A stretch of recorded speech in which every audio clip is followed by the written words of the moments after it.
200 টাকা দিয়ে এটা খাবেন নাকি রেসিপিটা জেনে 50 টাকা কেজি ঢেঁড়স কিনে বাড়িতে বানিয়ে খাবেন? Choice is only years.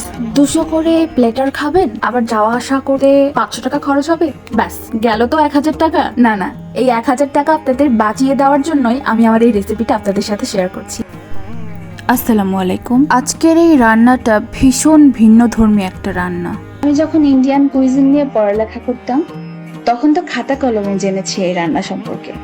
তারপরে ইন্ডিয়ান কুইজিনের একটা রেস্টুরেন্টে ইন্টার্নি করতে গিয়ে তা শিখেছি একেবারে হাতে কলমে।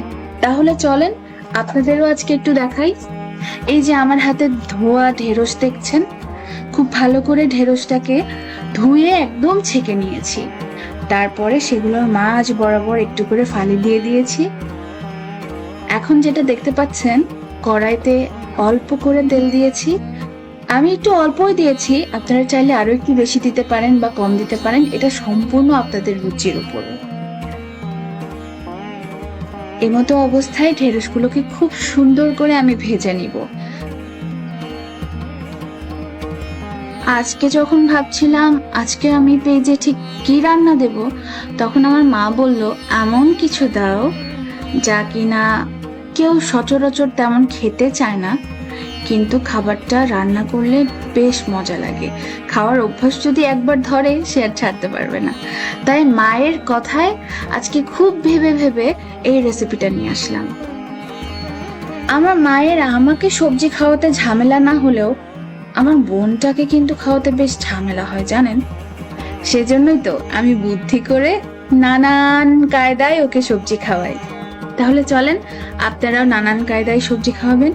এই যে এখন ভিডিওতে দেখতে পাচ্ছেন মাত্র 1 চিমটি হলুদ দিয়েছি। কেন দিয়েছি জানেন? কারণ এই রান্নাটার রঙই হবে হচ্ছে একটু সবুজ একটু লাল এরকম ধরনের রং হবে, তাই ওই রংটাকে বজায় রাখতে 1 চিমটি হলুদই যথেষ্ট। বিশ্বাস করেন এই রান্নাটা কিন্তু মোটেও জটিল কিছু না, একদম ওই যে কি যেন বলে আজকালকার বাচ্চারা রকেট সায়েন্স। না না, মোটেও এই রান্নাটা রকেট সায়েন্স নয়, খুবই সহজ এবং খুবই অল্প সময়ে রান্নাটা করা যায়। এই যে এখন দেখতে পাচ্ছেন আমি কিন্তু আগে লবণটা দিই নাই, আমি এখন লবণটা দিচ্ছি, তাও আবার খুব অল্প পরিমাণের। আগে ঢেঁড়সটাকে খুব ভালো করে ভেজে নিয়েছি হলুদ দিয়ে, যাতে ঢেঁড়সের গায়ে যতটুকু পানি ছিল অতটুকু পানিও শুকিয়ে যায়, নইলে ঢেঁড়স তো লালপা লালপা হয়ে যাবে, তাই না? কেমন যেন একটু স্লাইমি স্লাইমি হয়ে যায়। আর এই স্লাইমি স্লাইমি হওয়ার জন্যই আমার বোনটা একদম খেতে চায় না। আমার বোন কেন, মনে হয় যারা খেতে চায় না তাদের না খাওয়ার 10টা কারণের ভেতরে এই একটা কারণ। তাই লবণটাও দেবেন একটু পরে, যখন দেখবেন ঢেঁড়সটা একটু মুশিয়ে এসেছে তখন দেবেন। এই তো এতক্ষণে আমার ঢেঁড়স ভাজিটা সুন্দর মতো হয়ে গেছে। এখন আমি খুব সুন্দর করে তুলে নিব, তারপরে দেখতে থাকেন আমি কি করি। আপনারা চাইলে কিন্তু ঢেঁড়সের বদলে অন্য কোনো সবজি দিয়েও এই রান্নাটা করে নিতে পারেন। এই রান্নায় বেসিক্যালি সবজিগুলো ভালো করে ভেজে নিয়ে আরেকটা যে জিনিসটা আমি মনে হয় ভিডিও ক্লিপে দেখাতে ভুলে গিয়েছি, সেটা হচ্ছে টমেটো পেস্ট। টমেটো পেস্ট একদম জরুরি এই রান্নার জন্য। দেখবেন আমার কালারটা কিন্তু খুব সুন্দর লাল লাল হয়েছে, সেটা কিন্তু মরিচের গুঁড়ো এবং টমেটো পেস্টের জন্যই হয়েছে। আর দেখতে পাচ্ছেন ভিডিওতে আমি একটু পেঁয়াজ কুচি দিচ্ছি। তো এখন আর আমি কোনো তেল দিব না, এই অল্প একটু তেলেই আমি এটাকে খুব সুন্দর করে ব্রাউন করে ভেজে নিই। আমি তো পেঁয়াজ ভাজতে থাকবই। আপনারা এখন পর্যন্ত দা ফারিহা ইউটিউব চ্যানেলটা সাবস্ক্রাইব করে দিয়েছেন তো? যদি সাবস্ক্রাইব না করেন সাবস্ক্রাইব করে দিবেন এবং এই ভিডিওতে একটা লাইক দিয়ে দিবেন। আপনারা তো 4-5 মিনিটে বা 10 মিনিটে একটা ভিডিও দেখে শেষ করে দেন, কিন্তু এই ভিডিওটা বানাতে আমার সারা দিন লেগে যায়। আমার পেঁয়াজটা একটু ভাজা ভাজা হয়ে এলে তখন আমি এতে দিয়ে দিব 3 টেবিল চামচের মতো পেঁয়াজ বাটা। পেঁয়াজ বাটাটা দিয়ে এর সাথে ভালো করে নাড়িয়ে পেঁয়াজ বাটাটাও বেশ বাদামি বাদামি করে ভেজে নিতে হবে। বানানো, এডিট করা, ভয়েস ওভার দেওয়া, তারপর আপলোড করা, সব এই পুরো বিষয়টা ভীষণ টাইম কনজিউমিং একটা ব্যাপার, অনেক পরিশ্রমের কাজ। তাই দা ফারিহাকে সাবস্ক্রাইব করতে এবং ভিডিওগুলোকে লাইক করতে একদম ভুলবেন না। আমার এই মশলাগুলো তো বেশ ভালো করে ভাজা ভাজা হয়ে গেছে, এখন আমি গুঁড়ো মশলাগুলো দিব। গুঁড়ো মশলার মধ্যে প্রথমে আমি দেবো হচ্ছে মরিচ গুঁড়ো। আপনারা চাইলে কমিয়ে বাড়িয়ে দিতে পারেন। আমি এখানে 2 চামচের মতো মরিচ গুঁড়ো দিচ্ছি। আমি ঝালটাকে খুবই মিডিয়াম ঝাল রাখবো, না তো করবো বেশি না তো করবো কম। এরপরে আমি যেটা দিব সেটা হচ্ছে আমার খুবই প্রিয় ধনে গুঁড়ো। আমি এখানে অ্যাপ্রক্সিমেটলি ধনে গুঁড়ো দিচ্ছি হচ্ছে 1/2 চা চামচ। আমার সেই ইন্ডিয়ান রেস্টুরেন্টে এই খাবারটাকে সেল করতাম আমরা 180 টাকা দিয়ে, তো সেটা বেড়ে আবার 190 টাকা হয়ে গেছে। কবে যে 200 টাকা হবে আমি সেই চিন্তাই করছি। 200 টাকা দিয়ে এই থালিতে ছিল হচ্ছে ভাত, এই ভেন্ডিটা, সাথে একটা সামুদ্রিক মাছ। এখন আমি এটাকে খুব ভালো করে মিক্স করে নিব। এখন আমি একটু পানি যোগ করে দিব এতে। তো 200 টাকা দিয়ে এটা খাবেন নাকি রেসিপিটা জেনে 50 টাকা কেজি ঢেঁড়স কিনে বাড়িতে বানিয়ে খাবেন? Choice is only years. 200 করে প্লেটার খাবেন, আবার যাওয়া আসা করে 500 টাকা খরচ হবে, ব্যাস গেল তো 1000 টাকা। না না, এই 1000 টাকা আপনাদের বাঁচিয়ে দেওয়ার জন্যই আমি আমার এই রেসিপিটা আপনাদের সাথে শেয়ার করছি। পুরোটা দেখবেন এবং বাসায় বানিয়ে ট্রাই করবেন। এখন আমি মশলাটাকে খুব ভালো করে পানির সাথে কষিয়ে নেব। এখানে আমি টমেটো পেস্ট দিয়েছিলাম 2 চামচের মতো, আপনারা চাইলে 3 চামচও দিতে পারেন। আমি একটু টেস্টটাকে ব্যালেন্স রেখেছি। তো যাই হোক, এখন আমি আবারও একটু পানি দিয়ে নিয়েছি। পানি দিয়ে যেটা করব সেটা হচ্ছে আমার ঢেঁড়সগুলোকে এই মশলা সলিলে ডুব দেওয়াবো।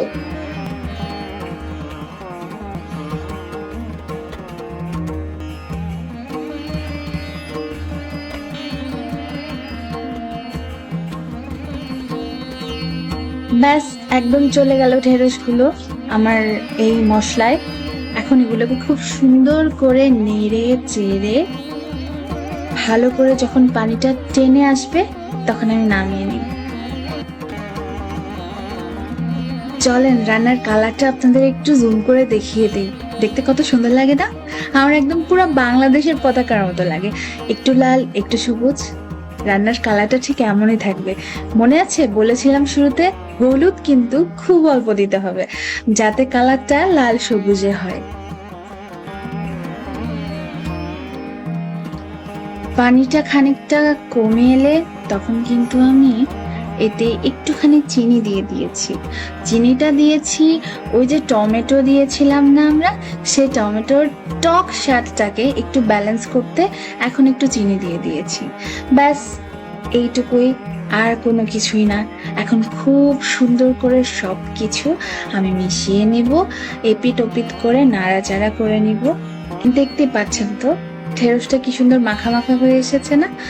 আর যারা পাকা রাঁধুনি আছেন তারা কিন্তু দেখলেই বুঝতে পারবেন একদমও পিচ্ছিল পিচ্ছিল হয়নি, এবং যেটাকে বলে হচ্ছে স্লাইমি স্লাইমি অথবা পিচ্ছিল পিচ্ছিল, অথবা যদি আঞ্চলিক ভাষায় বলতে চাই একটু লালপা লালপা, হ্যাঁ, তো ওরকম কিন্তু একেবারেই হয় নাই।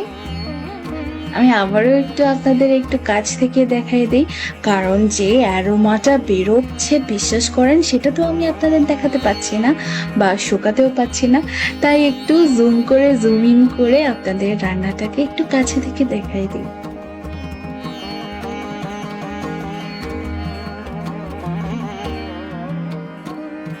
আমার এই ভেন্ডি মশলা কিন্তু একেবারেই হয়ে গেছে।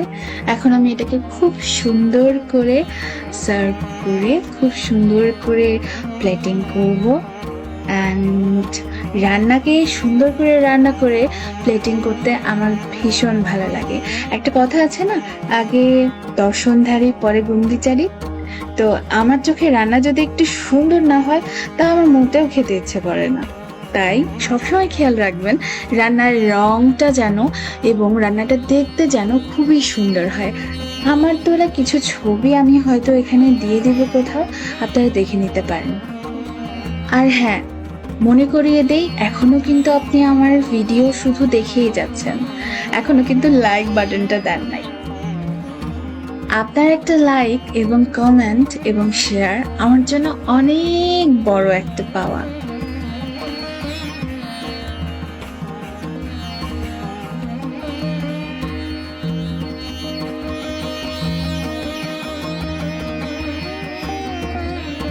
তাহলে এখন চলেন আমরা একটু সাজিয়ে পরিবেশন করি। দেখছেন তো আমাদের ভেন্ডি মশলা দেখতে কতটা সুন্দর। শুধু কি ভেন্ডি দিয়েই ভাত খাবেন নাকি আরো সাথে কিছু লাগবে? তার আগে অবশ্যই আমার পেজটা ফারিহাতে like and comment and share করতে ভুলবেন না। আচ্ছা চলেন আমাদের এবার দ্বিতীয় রান্নাতে ফেরা যাক। এখন আমি যেটা রান্না করব সেটা হচ্ছে, একটু পরেই বলি। এখন আমি এই যে দেখতে পাচ্ছেন শুকনো খোলায় আমি পেঁয়াজ ভাজাভাজি করছি। এটা হচ্ছে আমার একটা অভ্যাস, কারণ পেঁয়াজটা যখন তেলের মধ্যে দেই বাবারে বাবা একদম ছাত করে ওঠে, মনে হয় পাশের বাড়ির আন্টিরা যেরকম ছ্যাত ছ্যাত করে ওঠে ওরম ভাবে ছাত করে ওঠে। আমি ভীষণ ভয় পাই বাবা। না না, মোটেও আমি ভয় পাই না। আসলে এটা একটা রান্নার ট্রিক্স, কারণ যখন শুকনো খোলায় আপনি পেঁয়াজটাকে ভেজে নেবেন তো এটাকে বলে ব্রেজিং করা। আমাদের কুকিং একটা টার্মস আছে, কুকিং একটা প্রসেস, সো আমি করে নিলাম। এখন আমি এই সম্পূর্ণ রান্নাটা আমি করবো হচ্ছে সরিষার তেল দিয়ে, একদম কাচ্চিখানি সরিষার তেল। এই রান্নায় কিন্তু বাপু তেল আর পেঁয়াজ নিয়ে মোটেও কৃপণতা সহ্য করব না। রান্নাটা কিন্তু আমার মতোই হওয়া চাই, নইলে একটু আগে যে 1000 টাকা আপনার বাঁচিয়ে দিলাম সেটা কিন্তু আপনার পকেট ফুটো করে বেরিয়ে যাবে।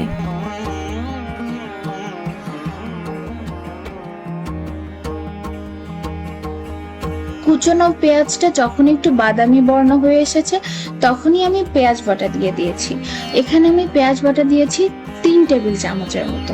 আপনারা কিন্তু চাইলে কমিয়ে বাড়িয়েও নিতে পারেন, কারণ আমি আজকে একটু অল্প অল্প করে রান্না করছি এবং বাসায় মাত্র 2 জন আছি আমরা, আমি আর আমার মা। এই জন্য আমাদের দুজনের জন্য শুধু তরকারিটা রান্না করব। পুরো পেঁয়াজটা খুব ভালো করে কষিয়ে নিতে হবে। খেয়াল রাখবেন এই যে সরষের তেলে যখন রান্না করা হয় তখন এই বুদবুদের ভিতরে কিন্তু বোঝা যায় না, তাই খুব খেয়াল রেখে রান্নাটা করে নেবেন। এখন আমি যেটা করব সেটা হচ্ছে মাছের মশলা দিয়ে দিব। আমার এই মাছের মশলায় আছে হচ্ছে আদা, রসুন, জিরা, হলুদ, এই সবগুলো আমি একসাথে বেটে নিয়েছি। বাটা মশলাগুলোর কাঁচা গন্ধ চলে গেলে আমি তাতে দিয়ে দিব 4টে পেঁয়াজ কুচি। এই স্টেজে পেঁয়াজগুলো এভাবে দেওয়ার কারণ হচ্ছে এই পেঁয়াজগুলো একদম ভালোভাবে সিদ্ধ হয়ে যাবে, কিন্তু বেশ একটা আস্তে আস্তে থাকবে। যখন ভাতের লোকমাটা মাখিয়ে মুখে দেবেন দেখবেন ওই পেঁয়াজগুলো দাঁতের তলায় পড়লে কতটা মজা লাগে। এই জন্যই এই পেঁয়াজগুলো এই স্টেজে এসে দেওয়া। তারপরে খুব ভালো করে আমরা কষিয়ে নেব। এরপর শুকনো মশলাগুলো যেমন মরিচ গুঁড়ো, ধনে গুঁড়ো এবং জিরে গুঁড়োর একটা সুন্দর ঘোল বানিয়ে নিব। তার সাথে একটু আমরা হলুদও দিব। মোট কথা যে কটা আমাদের গুঁড়ো মশলা যাচ্ছে সেগুলো আমরা ঘোল বানিয়ে নেব। ঘোল বলতে একটু পানিতে সবগুলো মশলাকে আমরা ভিজিয়ে নেব, এটাকেই বলে মশলার ঘোল।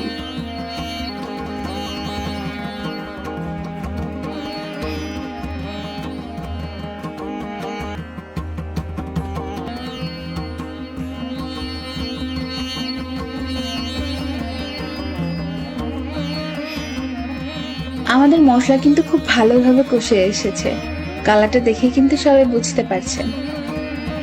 এখন যেটা করব সেটা হচ্ছে মাছগুলো দিয়ে দিব। লইটা মাছ রান্নার ক্ষেত্রে একটা কথা সবাইকে বলতে চাই, সেটা হলো লইটা মাছ কিন্তু ভীষণ নরম একটা মাছ।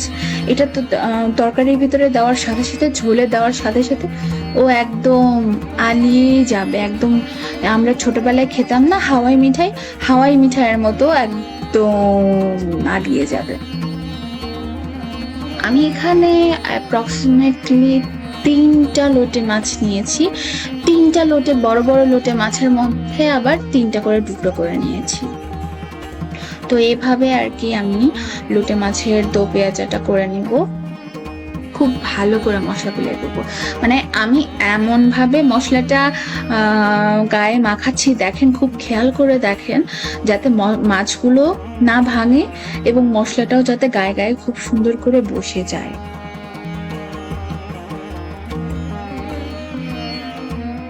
ব্যাস, এবারে রান্না এবং ভিডিও দুটোই কিন্তু শেষের দিকে। শেষ বলে আবার লাইক কমেন্ট না করেই যেন চলে যাবেন না। আপনারা বাসায় অবশ্যই আমার মতো করে এইভাবে রান্না করে দেখবেন এবং আমাকে কমেন্টে অবশ্যই জানাবেন রান্না করে কেমন লেগেছে খেতে। ওই যে কাটারি ভোগের পাতলা চালগুলো আছে না, অথবা বাসমতি অথবা দেরাদুন, যে কোনো একটা চালের খুব সুন্দর শিউলি ফুলের পাপড়ির মতো সাদা সাদা ভাতের সাথে এই তরকারিটা কিন্তু বেশ ভালো লাগবে। আজকের মতো এতটুকুই। সবাই লাইক কমেন্ট দিয়ে দা ফারিহার সাথেই থাকবেন এবং আমার রান্না যদি একটুও ভিন্ন ধর্মীর লেগে থাকে তাহলে অবশ্যই লাইক কমেন্ট করতে ভুলবেন না। আপনাদের দোয়ায় রাখবেন। আজকের মতো টাটা, বাই বাই, আসসালামু আলাইকুম। সবাই ভালো থাকবেন।